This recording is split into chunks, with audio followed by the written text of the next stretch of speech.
Hey, mettons qu'on jase de souveraineté spirituelle. Tu sais, la tendance qu'on a à toujours chercher les réponses à l'extérieur de soi, à chercher de la validation dans le regard des autres, à attendre que quelqu'un nous dise quoi faire, quoi penser, quoi devenir. Puis c'est encore plus intense quand on se retrouve à l'intérieur de structures hiérarchiques, comme la religion, par exemple. Je veux dire, on a tous accès à ça, on a tous accès à cette conscience profonde et subtile, cet espace intérieur qui nous chuchote doucement quand il y a quelque chose de pas aligné ou d'aligné. Puis souvent, c'est tellement subtil que soit on s'en rend pas compte parce qu'on fait pas de place pour l'entendre, puis on se retrouve donc souvent à ignorer notre propre guidance. Parce qu'il y a tellement de bruit au quotidien que si on prend pas le temps de faire du vide pour entendre ce qu'il y a de plus subtil, ben on l'entendra pas ce qu'il y a de plus subtil. Sauf que quand on l'ignore, ça finit toujours par nous rattraper. Fait que cette petite voix à l'intérieur de nous qui est là, qui essaie de nous communiquer, qui essaie de nous guider, puis nous on l'ignore jusqu'à ce qu'à un moment donné, ça nous pète d'en face.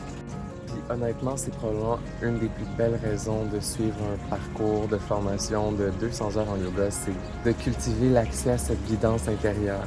Parce que oui, normalement, dans un 200 heures en yoga, tu apprends à donner des cours de yoga, mais surtout, avant tout, tu apprends à te guider toi-même. Avant d'être capable de guider d'autres personnes, tu dois être capable de te guider. Puis même si la plupart des formations vont t'apprendre à enseigner by the book, donc à suivre vraiment un système préétabli, et donc à t'appuyer sur une autorité extérieure, moi ce que j'ai envie en fait, c'est de t'enseigner à utiliser des ingrédients.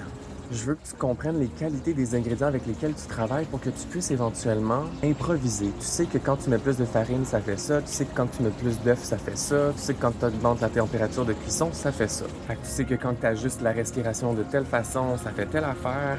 Quand tu changes la dynamique de respiration, tu rajoutes un peu de feu dedans, ça transforme un petit peu ton expérience. Puis quand tu rajoutes un petit peu plus de terre, ça devient complètement autre chose. Je veux que tu comprennes ton corps, ton souffle, ton énergie, comment le mouvement, comment la conscience, comment tout ça se tisse ensemble pour créer une expérience. À la fin du cours, je veux que tu sois capable de faire tes propres repas, que tu sois capable de cuisiner intuitivement, instinctivement, juste en écoutant puis en ressentant.